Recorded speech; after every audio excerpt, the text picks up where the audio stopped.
بسم اللہ الرحمن الرحیم۔ السلام علیکم ورحمۃ اللہ وبرکاتہ۔ ناظرین و سامعین،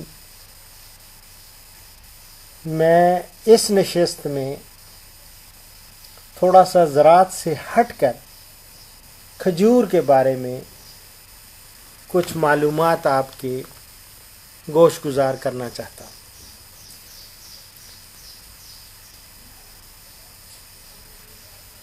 جس گہرائی سے اس درخت کا یا اس پھل کا قرآن کریم میں ذکر ہوا ہے، شاید ہی کسی اور پھل کا اتنا ذکر اتنی گہرائی میں ہوا ہو۔ تو قرآنی نام ہے اس کا نخل، اور کہیں نخیل، اور بعض مقامات پر نخلا بھی آیا ہے۔ انگریزی میں اس کو ڈیٹ کہتے ہیں، اور فرانسیسی میں بھی ڈیٹ ہی کہا جاتا ہے، لیکن سپیلنگ تھوڑے مختلف ہوتے ہیں، DATTE۔ اور لاطینی میں اس کو پامولا کہا جاتا ہے، اور اٹیلین میں داتیرا، اور عبرانی زبان میں اس کو تمر بھی کہتے ہیں اور تماری بھی کہتے ہیں، اور یونانی میں اس کو فوئنکس، اور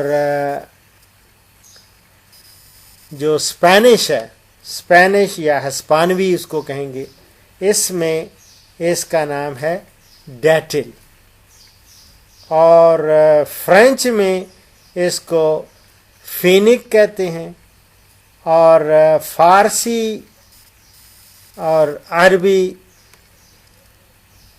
میں سمجھتا ہوں کہ تمر اور نخل جو ہے نا، یہ زیادہ یہ عربی میں زیادہ یوز ہوتے ہیں، تمر اور نخل، لیکن فارسی میں خرما بھی کہا جاتا ہے، اور اردو اور پنجابی میں اس کو کھجور، اور پنجابی میں تو خیر کھجی بھی کہتے ہیں، اور اسی طرح بہت ساری اپنی اپنی زبانوں میں اس کو۔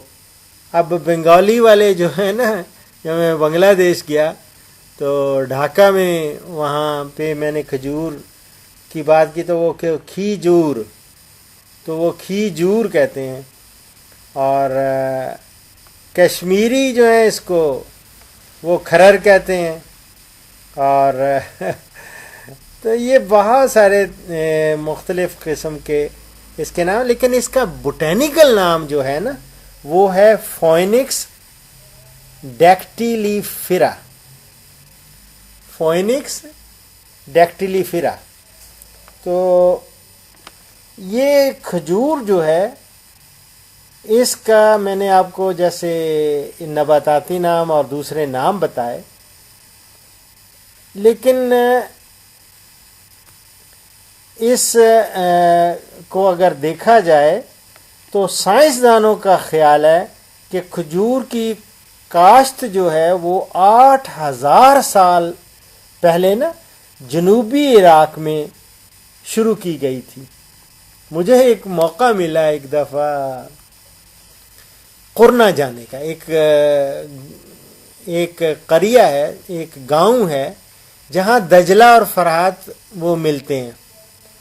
دجلہ اور فرات جہاں ملتے ہیں نا، وہاں قرنا، وہ کہتے ہیں حضرت آدم علیہ السلام کا گاؤں ہے، اور وہاں شجر آدم یعنی ایک کھجور کا درخت میں نے دیکھا، اس کو کہتے ہی شجر آدم ہے۔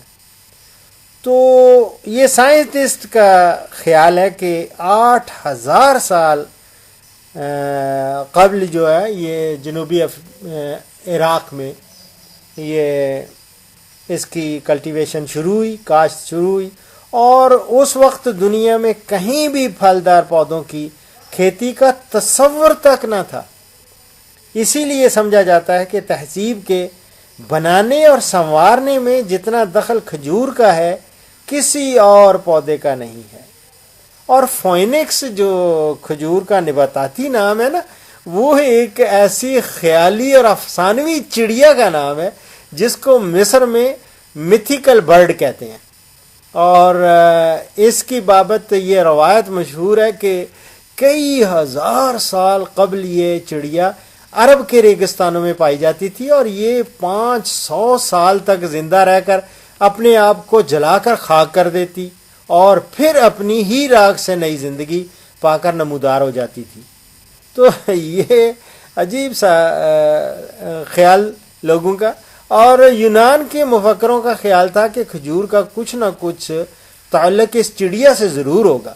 اسی لیے ایک کہانی یونانی ادب میں بھی بیان کی جاتی ہے کہ انسان کے وجود میں آنے کے فوراً بعد ایک بہت بڑی چڑیا زمین سے آسمان کی جانب پرواز کر کے گم ہو گئی، لیکن اس کا ایک پر زمین پر گر پڑا اور کھجور کا درخت بن گیا.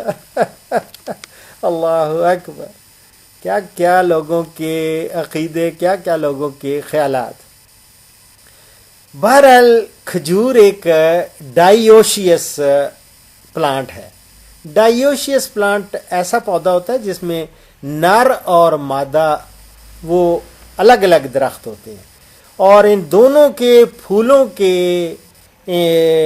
ملنے سے، امتزاج سے، یا اس کو ہم کہتے ہیں عمل زیرگی یا کراس پالینیشن، یہ زیادہ آپ کی سمجھ میں آئے گا. تو کراس پالینیشن ہوتی ہے اور جس سے مادہ پودوں پر پھل آتے ہیں. ایک نر درخت جو ہے وہ پھول جو ہیں وہ تقریباً 100 مادہ درختوں کے پولینیشن کے لیے کافی سمجھے جاتے ہیں.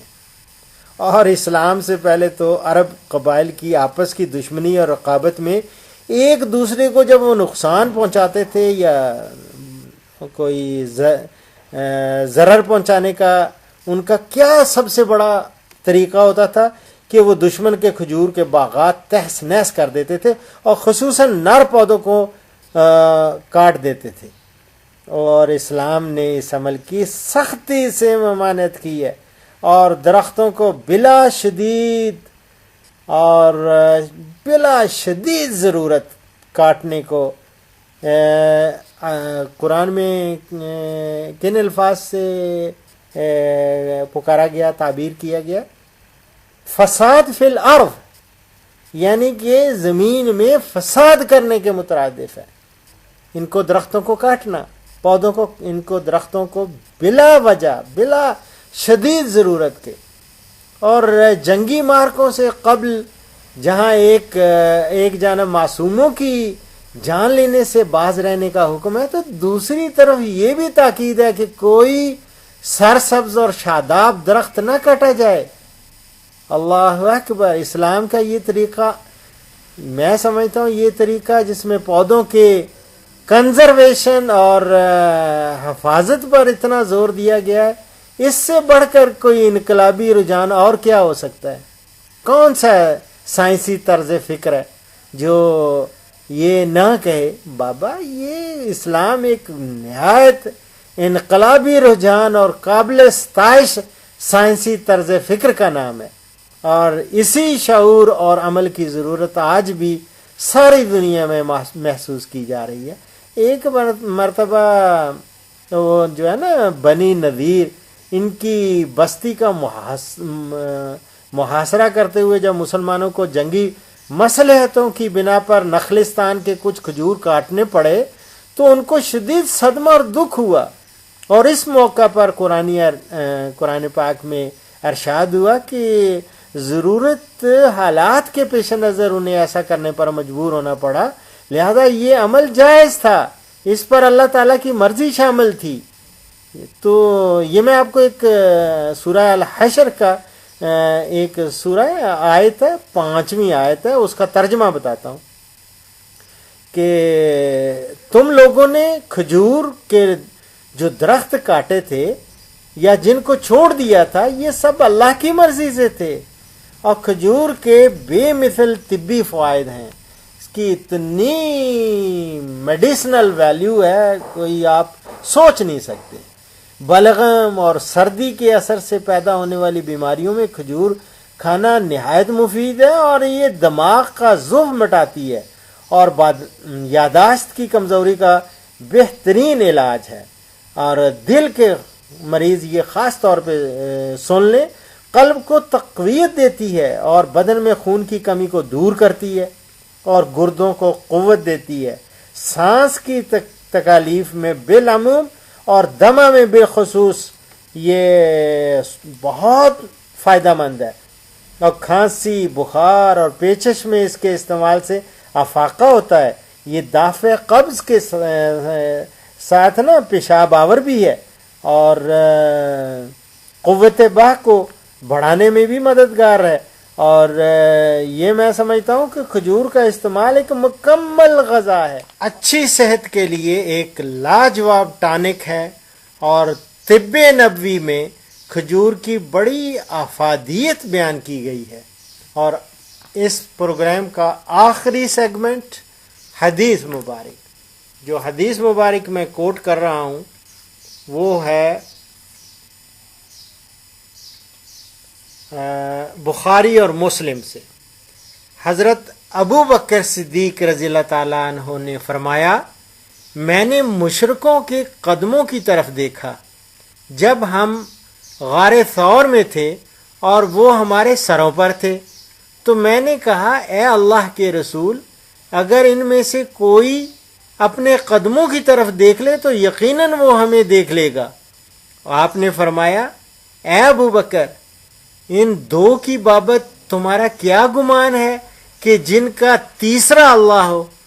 یعنی ہم دو ہی نہیں بلکہ تیسرا ہمارے ساتھ اللہ ہے، اور جن کے ساتھ اللہ ہو ان کا کوئی کیا بگاڑ سکتا ہے. یہ تھا بخاری اور مسلم سے. اور اسی کے ساتھ ڈاکٹر اشرف صاحبزادہ آپ سے اجازت چاہتا ہے. انشاءاللہ اگلے پروگرام میں ملاقات ہوگی نئے موضوع کے ساتھ اور نئی باتوں کے ساتھ. اپنا خیال رکھیں، اپنے ڈور ڈنگر کا خیال رکھیں، اپنے عزیز و اقربا کا خیال رکھیں، اور فی امان اللہ.